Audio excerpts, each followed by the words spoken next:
National Herald કેસમાં ગાંધી પરિવાર વિરુદ્ધ ભાજપ યુવા મોરચા દ્વારા વિરોધ પ્રદર્શન કરવામાં આવ્યું હતું। ત્યારે કોંગ્રેસનું પૂતળા દહન કરવાના સમયે પોલીસ આવી પહોંચી હતી અને પૂતળું જપ્ત કર્યું હતું।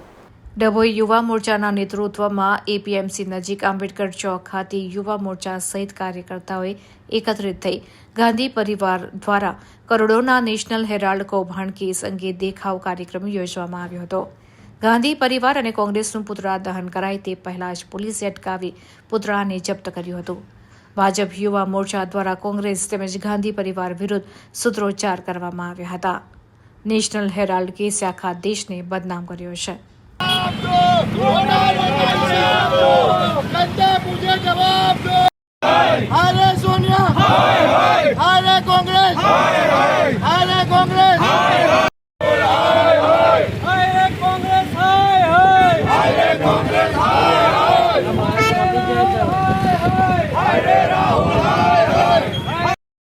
કૌભાંડોનો હારમાળા કરનાર કોંગ્રેસ જેમનું વધુ એક કૌભાંડ એમના મોર પીછામાં ઉભી રહ્યું છે। નેશનલ હેરાલ્ડ કેસ જે આપણે સૌ જાણીએ છીએ 1937માં તત્કાલીન પૂર્વ મંત્રી પૂર્વ પ્રધાનમંત્રી શ્રી જવાહરલાલ નહેરુ તથા તેમની સાથે 5000 સ્વાતંત્ર્ય સેનાનીઓ સાથે શરૂ કરેલી એક સંસ્થા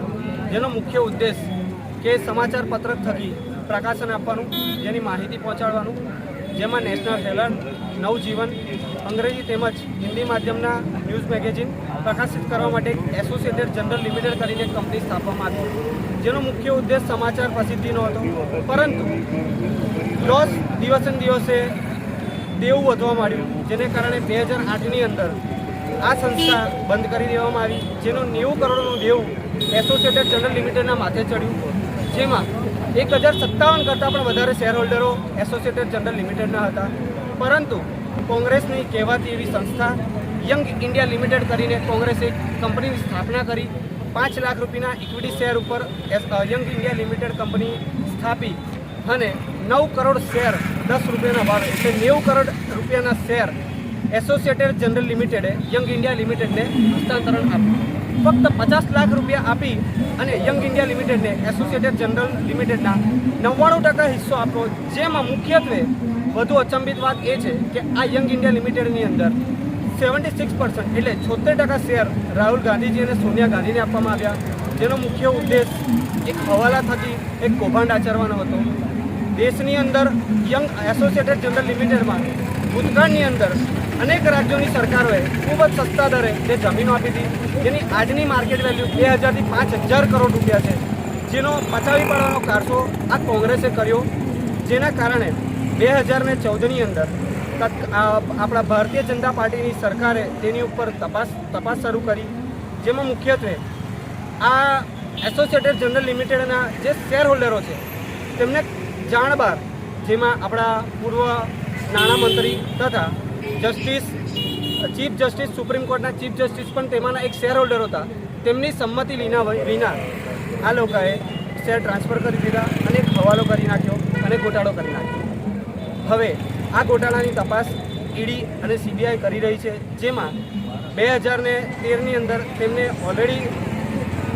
આ તપાસ અન્વયે એ લોકો દોષી જાહેર થયેલા છે અને આજ રોજ એ જ કૌભાંડના કિસ્સાની અંદર ઈડીએ આ ચાર્જશીટ દાખલ કરી છે, જેમાં